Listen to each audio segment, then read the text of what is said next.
Let's get into a little Joe Burrow Bengals talk because we've been on top of this story and I've been kind of almost like predicting the if you try to hold out or say you don't want to play for the Bengals, and I've told you how Mike Brown and the Bengals are going to respond. Well, the first part about it is now starting to develop because it seems like Joe Burrow's been hearing from former players. I mean, Carson Palmer's brother is working with him. So obviously he's getting all the hearing about how crappy that organization is and how they're not really committed to winning. And so the top pick, right, Joe Burrow, he was asked by Ben Baby of ESPN. He was asked about the upcoming draft and the process could have more layers than simply being selected by the Bengals. And he goes, and Burrow goes to him, I do have leverage, the former LSU quarterback said, according to the Fort Worth Star-Telegram. The Bengals have their process. I have my process. We haven't even gotten to the NFL Combine yet. There's a lot of things that can happen leading up to the draft and a lot of information gathered. Now, as you all know, Cincinnati has the number one pick. And he says it's an interesting thought going back to Ohio. He told KTCK AM, it would be a lot of fun. It would. And then following up during the buildup of next week's Combine, there are questions regarding Burrow's willingness to play for the Bengals. That's been the topic of media speculation. Burrow's mother, Robin, told the Star-Telegram on Monday that she was unaware of how that narrative originated. She says, we have no idea where that comes from. It's a story out there that someone has created that doesn't have any substance from our perspective, at least.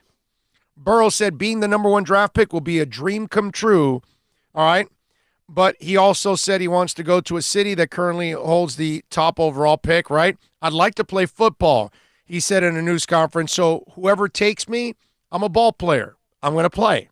So it's not a combative situation. It's something that's out there, right?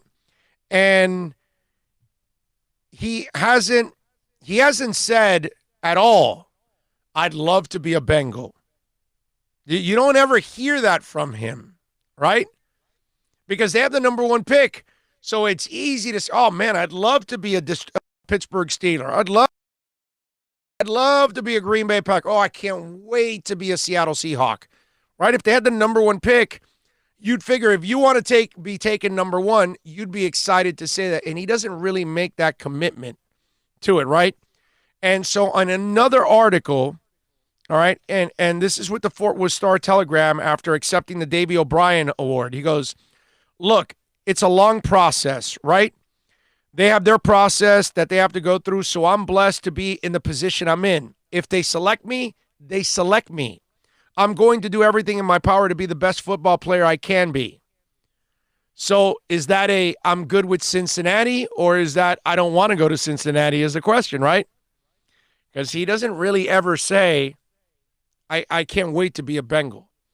When he says, if they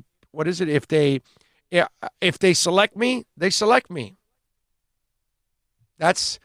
So it's still kind of an indirect commitment to them.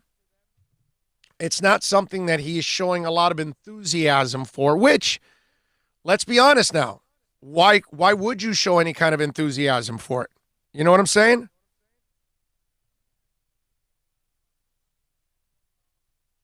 Wait a minute. Okay.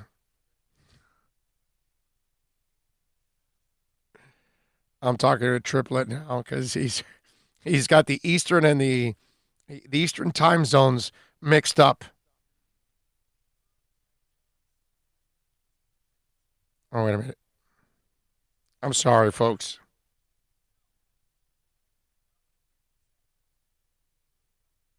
All right, there we go.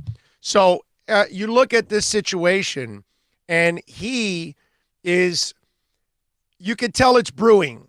You could tell now all of a sudden, because think about this. You played at LSU. You left Ohio State, you went to LSU, so you played for two major programs.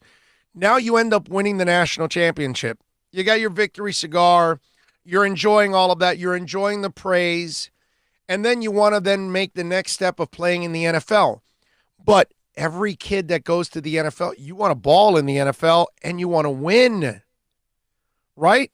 Because you don't want to go to an organization that's not trying to win, that's not committed to trying to get to a Super Bowl, and you're busting your ass every day to try to win, but you don't have the help around you. That's kind of difficult. I get it.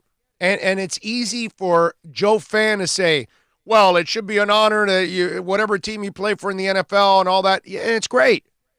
But I think you as an employee and myself, you want to work for a company that supports you. You want to work for a company that is headed in the right direction, all of those things, right? I mean, heck, I left a radio company that clearly they weren't headed in the right direction. That's why their stock has plummeted from $15 to like 3 or 4. Okay? And they destroyed, QAM. There's one live show left. So, that's what I'm saying. You don't want to work for garbage like that. You don't want to work for clueless people.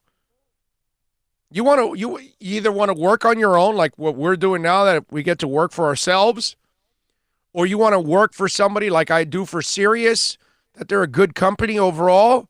That makes you feel good when you work for a company like Sirius. But we've all been in it, man.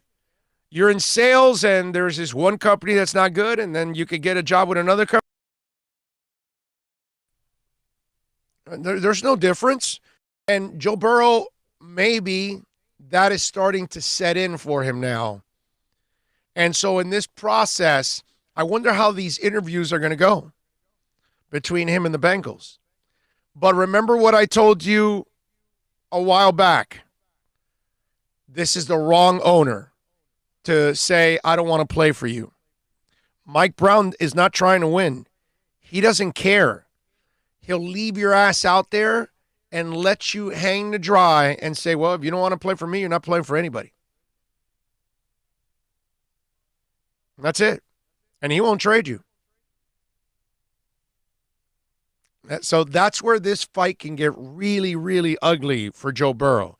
But the comments, none of them have been accepting and excited about being a Bengal.